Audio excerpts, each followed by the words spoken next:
अच्छा माँ, धीरे धीरे बारिश शुरू हो गई है, हमें रेलवे स्टेशन पर पहुंचना है। चलो अब हम निकलते हैं। हाँ माँ, जल्दी काम करके लौटेंगे और पैसे भिजवाते रहेंगे। हाँ बेटा, ध्यान से जाना और कोशिश करना अगले महीने ही पैसे भेज दो, क्योंकि छत पुरानी हो गई है इस घर की, कभी भी पानी आ सकता है। माँ आप फिक्र मत करो, सब कुछ हो जाएगा। बाय बाय, ध्यान से जाना सब। जेठ जी, मोहन जी, बाहर धीरे धीरे बारिश हो रही है, कहीं बढ़ गई तो। मैंने ये रात भर प्लास्टिक की बोरी चारों के लिए सिली है हाथों से, इसे पहन जाइए, भीगेंगे नहीं। अरे वाह, ये तो तुमने बहुत अच्छा काम किया।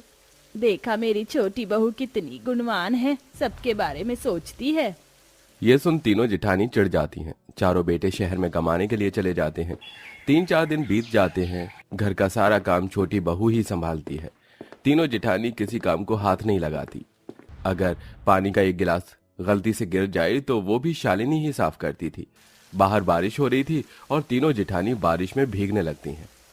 कितना मजा आ रहा है ना इस बारिश में। शुरू शुरू में अच्छा लगता है, लेकिन बाद में ठंड लगने लगती है।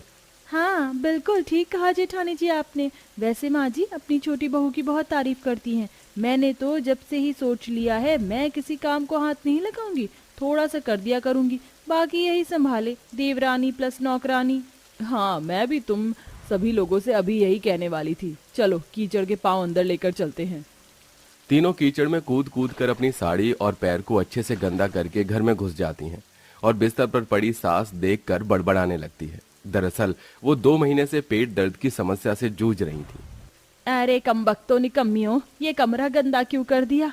तुम तीनों तो सफाई भी नहीं करती, बस वो बेचारी शालिनी बहू ही लगी रहती है। तुम्हारे ससुराल का एक कमरा है, उसी में ही रसोई है और सोना है, तो ये बेहूदी हरकत तो मत करो।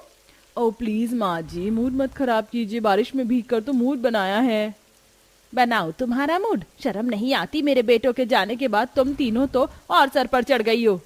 सर पर इसलिए चढ़ गए हैं माँ जी, क्योंकि उसके ऊपर की कोई और जगह नहीं है। और रही बात दिल, तो दिल में तो आपके लिए शालिनी प्यारी बहू रहती है, उसकी तारीफ कीजिए और काम भी उससे करवा लीजिए। हाँ, ये कीचड़ भी वही साफ कर देगी, सुन लिया ना शालिनी तुमने, और हमारे कपड़े भी। जेठानी जी मैं सारी सफाई कर दूंगी, आप बस चिल्लाइए मत। आप जानती हैं माँ जी की तबीयत खराब है, कहीं और खराब ना हो जाए। Whatever, पता नहीं कहाँ इस एक कमरे के ससुराल में फंस गई मैं इन गंवार लोगों के साथ। दीदी बाहर पैर धो लीजिए, फिर मैं सफाई कर दूंगी। तीनों जिठानी बाहर पैर धोकर कपड़े चेंज कर लेते हैं और फिर शालिनी को वो जगह और उनके कपड़े साफ करने पड़ते हैं। ऐसे ही शाम को शालिनी खाना बना रही थी। फिर भी तीनों बहू बैठे बैठे गप्पे लड़ाते हुए कहती हैं। अरे बहुत भूख लग रही है, जल्दी से खाना बना कर लाना, और आज आलू की भुजिया बना देना, मैं दाल चावल बिल्कुल नहीं खाने वाली शालिनी। दीदी 4 आलू थे, उसकी भुजिया नहीं बन सकती, इसलिए मैंने चावल में डालकर पुलाव बना दिए हैं, वही खाने पड़ेंगे, कल मैं सब्जी ले आऊंगी। अरे तुझे पता नहीं है, घर में अगर 4 आलू है तो सब्जी जाकर ले आऊं। दीदी बाहर बारिश बंद ही नहीं हुई तो मैं कब जाती सब्जी लेने। बारिश में भीग कर जाती, और कैसे जाती, बहाने हैं बस तेरे। बस कर बहू, फिर वही बातें, पूरे दिन वो काम करती रहती है और तुम तीनों जैसे अभी बैठी हो बैठी रहती हो। पूरे दिन तीनों में से किसी से सब्जी नहीं लाई गई, आखिर तुम तीनों भी इस घर की बहू हो। माँ जी बहू हैं तो सूली पर लटक जाएं। इस शालिनी के आने से पहले हम तीनों ही काम कर रही थी, अब थोड़ा सा अगर ये कर लेगी तो क्या हो गया। वैसे भी बारिश और कीचड़ में से मेरे से काम नहीं होता, मुझे किचकिच से लगती है। दीदी मैं कल बना दूंगी, आप परेशान मत होइए। शालिनी सबको खाना परोस देती है कि बारिश का पानी धीरे धीरे खिड़की पर आने लगता है और सुनैना भीग जाती है। हे भगवान, यहाँ पर तो पानी आ रहा है, अगर यहाँ पर पानी आता रहा तो हम तीनों बैठकर खाना कैसे खाएंगे। इस एक कमरे के अलावा हमारे पास कोई जगह भी नहीं है।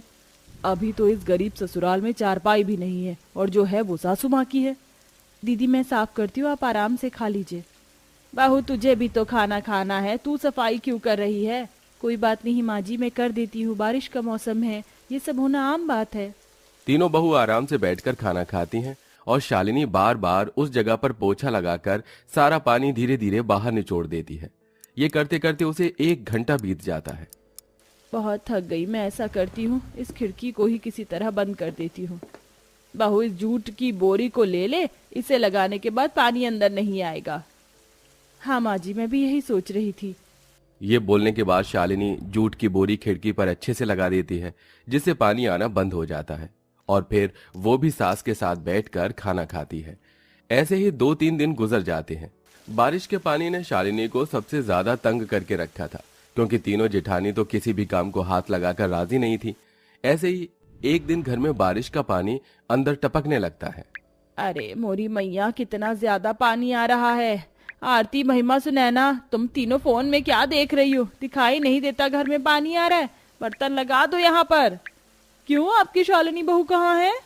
सब्जी लेने गई है और दूध नहीं है। तुमसे तो ये भी नहीं लाया जाता। बर्तन रखो यहाँ पर। हाँ ठीक है, रख रहे हैं। आप चिल्लाइए मत, वरना बीपी ऊपर नीचे हो जाएगा। तीनों बहू मुंह बनाकर बारिश की आई हुई बूंद के नीचे बर्तन रख लेती हैं, लेकिन फिर बातों में लग जाती हैं, जिससे पानी बाहर आकर घर में और भर जाता है। इतने में भीगती हुई शालिनी आती है। शालिनी, इतनी देर लगाना जरूरी थी क्या? क्या कर रही थी तुम बाहर बारिश में? घर के काम से बचना चाहती थी क्या? मुझे तो यही लगता है। देखो, घर में पानी भर गया है, अब इसे तुम्हें ही निकालना होगा। जल्दी करो, हम कहाँ बैठे, सामान खराब हो जाएगा। हाँ दीदी, मैं अभी करती हूँ। अरे बहू को कपड़े तो बदलने दो, वो बुखार में पड़ जाएगी। काम तो उसको ही करना है। ये जितनी देर में कपड़े बदल कर आएगी, पानी और भर जाएगा। समझ नहीं आ रहा आपको? जेठानी जी, फिक्र मत कीजिए, मैं हूं ना। थोड़ी सी जगह से पानी आ रहा है, कल मैं इसका जुगाड़ कर दूंगी। शालिनी भीगी साड़ी में छींक मारकर बाल्टी भर भर के घर से बाहर पानी फेंकती है और घर का पानी सुखाने की कोशिश करती है। और तीनों जेठानी बुत बनकर खड़ी रहती हैं। बेचारी सास को अपनी छोटी बहू पर बहुत तरस आता है, क्योंकि वो अक्सर वही पिसती रहती है। हे भगवान, थक गई हूँ।